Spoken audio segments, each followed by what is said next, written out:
3 root of 6 root of a power 9 whole power 4 into 6 root of 3 root of a power 9 whole power 4 is equal to என்ன வரும்னு கேக்குறாங்க.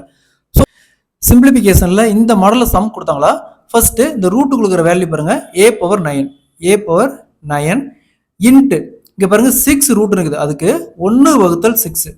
அடுத்தது int இங்க ஒரு root இருக்குது, அப்ப 3 ரூட் இருக்குது, அப்ப 1 வகுத்தல் 3 இன்ட் இங்க பாருங்க மேல ஒரு 4 இருக்குது. அகை இது வந்து மல்டிபிகேஷன் பெருக்கல். அதே மாதிரி இங்க a பவர் 9 இன்ட்டு ஸோ இங்கே 3 ரூட்டுங்குது, அதுக்கு என்ன பண்ணணும் 1 வகுத்தல் 3 இன்ட்டு அதே மாதிரி இங்கே 6 ரூட்டுங்குது, அப்போ 1 வகுத்தல் 6 இன்ட்டு இங்கே ஒரு 4 இருக்குது.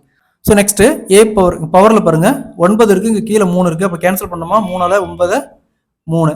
அடுத்து 6 இருக்குது, 3ஆல் கேன்சல் பண்ணோமா 2. ஸோ 4 இருக்குது, 2ஆல் கேன்சல் பண்ணோமா 2. அப்போ இங்கே என்ன இருக்கும் a பவர் 2 இருக்கும் இன்ட்டு. ஸோ இங்கே a பவர் மேலே பவரில் பாருங்கள்.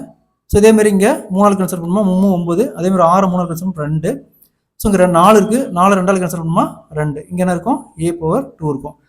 ஸோ இங்கே அடிமானம் சேமாக இருக்குது, அதாவது பேஸ் வேல்யூ சேமாக இருக்குது. பேஸ் வேல்யூ சேமாக வந்து இந்த மாதிரி பெருக்கல் இருந்தால் அடுக்கு கூட்டிக்கலாம். அப்போ a power 2 + 2 4. So answer will be a power 4. Option 4 is the correct answer.